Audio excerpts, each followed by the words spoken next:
Dhanush and Nayanthara వీళ్ళిద్దరి మధ్య జరిగిన ఒక ఇష్యూ ఇప్పుడు మన film industry and Tamil industry అని ముఖ్యంగా సోషల్ మీడియాలో ఒక యుద్ధంలా మారిపోయింది. నయనతార గారి మీద ధనుష్ గారు 10 కోట్లు కట్టాలని కేసు వేశారు. అండ్ ఇంకొక విషయం ఏంటంటే 10 years బ్యాకే వీళ్ళిద్దరి మధ్య చిన్న చిన్న క్లాషెస్ వచ్చాయి. నయనతార గారు 10 కోట్లు కట్టాల్సినంతగా ధనుష్ గారికి ఏం చేశారు అండ్ 10 years బ్యాక్ వీళ్ళిద్దరి మధ్య ఏం జరిగింది అండ్ అప్పటిపాగా ఇప్పుడు తీర్చుకుంటున్నారా ధనుష్ గారు అనేది ఈ వీడియోలో మనం ఈ రోజు తెలుసుకుందాం.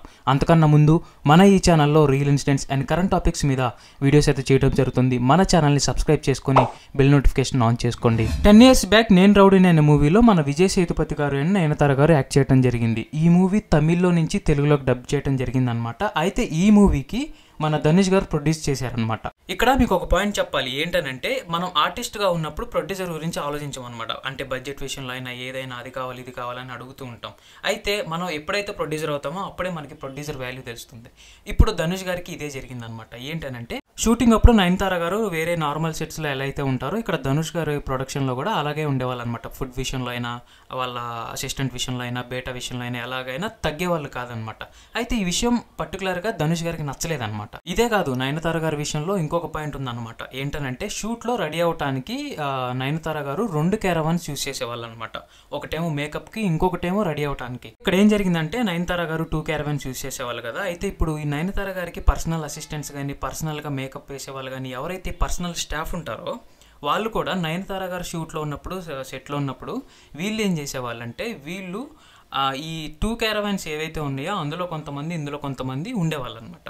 అయితే ఈ విషయం ధనుష్ గారికి ఎలానో తెలిసిందనమాట. ధనుష్ గారు ఏమనుకున్నారంటే నయనతారకు ఒకటి వాళ్ళ అసిస్టెంట్స్కి ఒక క్యారవాన్ అన్నట్టు ఇంకా వేరే ఫర్దర్గా వేరే యాక్టర్స్ కూడా వస్తే వాళ్ళకి కూడా ఉండాలి కదా అన్నట్టు అంటే ఆ ప్లేస్లో ఎవరున్నా కూడా అలానే ఆలోచిస్తారు. ధనుష్ గారు కూడా అలానే ఆలోచించారనమాట. ఇప్పుడు నేను చెప్పింది ఒక చిన్న ఎగ్జాంపుల్ అనమాట. ఇలా చిన్న చిన్న ఇష్యూస్తో వీళ్ళిద్దరి మధ్య క్లాషెస్ పెరిగి వీళ్ళిద్దరి మధ్య చిన్న చిన్న ఇష్యూస్ ఏర్పడ్డాయి అనమాట. అయితే దీని తర్వాత నయనతార గారు చిన్న చిన్న ఇబ్బందులు పడుతూ షూట్ కంప్లీట్ చేసుకున్నారు. షూట్ అయిపోయిన తర్వాత కూడా వీళ్ళ ప్రొడక్షన్లో చేయటం అనవసరం అన్నట్టు మాట్లాడారు అనమాట. మళ్ళీ కొన్ని డేస్ తర్వాత నయనతార గారికి మన ధనుష్ గారు కాల్ చేసి వేరే ప్రాజెక్ట్ వేరే మూవీ షూట్ కోసం డేట్స్ అడగడం జరిగిందనమాట. నయనతార గారు అప్పుడు డైరెక్ట్గా నేను చేయను అని చెప్పేశారు. అప్పుడు ఎప్పుడైతే ఈ సంభాషణ జరిగిందో వీళ్ళిద్దరి మధ్య ఇంకా అదే వీళ్ళిద్దరి మధ్య లాస్ట్ కాంటాక్ట్ అనమాట ఈ మూవీ షూటింగ్ ఇష్యూలో. అయితే ఇది జరిగిన తర్వాత వీళ్ళ మధ్య చిన్న చిన్న క్లాషెస్ ఇంకా అలానే ఉండిపోయి కంటిన్యూ అయ్యి 10 years అయితే కంప్లీట్ అయిపోయింది అనమాట. ఇప్పుడు మీకు అర్థమైంది కదా 10 years బ్యాక్ అసలు ఏం జరిగింది, వీళ్ళిద్దరి మధ్య ఉన్న చిన్న చిన్న క్లాషెస్ ఎందువల్ల వచ్చాయి అనేది. ఇప్పుడు మనం మెయిన్ పాయింట్కి వెళ్దాం. అసలు నయనతార గారు 10 కోట్లు కట్టాల్సిన అవసరం ఏముంది ధనుష్ గారికి అనేది. రీసెంట్గా మన డైరెక్టర్ ఎస్ఎస్ రాజమౌళి గారి డాక్యుమెంటరీ మనందరం చూసాం కదా. సో సేమ్ ఇలానే నెట్ఫ్లిక్స్ వాళ్ళు నయనతార గారి డాక్యుమెంటరీ తీయడానికి నయనతార గారిని కాంటాక్ట్ అయ్యారు. మన నయనతార గారు పెద్ద హీరోయిన్ కాబట్టి ఎప్పటి నుంచో మన దగ్గర చంద్రముఖి మూవీ దగ్గర నుంచి ఉన్నారు కాబట్టి తన ఒక పెద్ద హీరోయిన్ కాబట్టి తన డాక్యుమెంటరీ తీయడానికి నెట్ఫ్లిక్స్ వాళ్ళు ప్లాన్ చేశారు. ఇక్కడ ఏంటంటే ఈ డాక్యుమెంటరీలో కొన్ని రియాలిటీగా తీయాలి, కొన్ని సీన్స్ రియాలిటీగా చూపించాలి అన్నట్టు వీళ్ళు ఏం చేశారంటే మన ధనుష్ గారు మూవీలో అదే ధనుష్ గారు ప్రొడ్యూస్ చేసిన మూవీలో ఏవైతే కొన్ని క్లిప్స్ అండ్ సాంగ్స్ ఉన్నాయో వీళ్ళకి ఈ మూవీలో అవసరపడ్డాయి అనమాట. అయితే వీటి కోసం ముందే ప్రిపేర్ చేసుకున్నారు. ఈ డాక్యుమెంటరీ అంతా ముందే ప్రిపేర్ చేసుకున్న తర్వాత ధనుష్ గారి దగ్గరికి వెళ్ళి నయనతార గారు అదే వేరే వాళ్ళని పంపించడం అసిస్టెంట్లు వాళ్ళు వీళ్ళు ఉంటారు కదా వాళ్ళతో పర్మిషన్ కోసం పంపించారనమాట. పర్మిషన్ కోసం పంపించిన తర్వాత ధనుష్ గారు అట్లా కొన్ని డేస్ ల్యాగ్ చేసి తర్వాత పర్మిషన్ అయితే ఫైనల్గా ఇవ్వలేదు. ఇక్కడ ఈ విషయంలో నయనతార గారు బాగా హర్ట్ అయ్యారనమాట. అయితే దీని తర్వాత కొన్ని ఇట్లా రియాలిటీగా పెడితే బాగుండేది, కొన్ని క్లిప్స్ పెట్టాలన్నట్టు కొన్ని పెట్టారనమాట.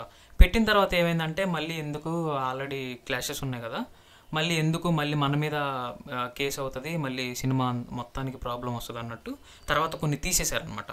తీసేసిన తర్వాత ఏమైందంటే నయనతార గారికి ఒక 3 seconds క్లిప్ ఒకటి దొరికిందనమాట. ఈ 3 seconds క్లిప్ ఏంటనంటే నయనతార గారు షూట్ జరిగేటప్పుడు ఆ షూట్లో నార్మల్గా వీడియోస్ తీస్తారు కదా పక్కన అసిస్టెంట్స్ వాళ్ళు వీళ్ళు ఉంటారు కదా, జస్ట్ అక్కడ జరిగే ఒక చిన్న సంభాషణ అనమాట. జస్ట్ ఒక యాక్టింగ్, ఒక 3 seconds యాక్ట్ అనమాట.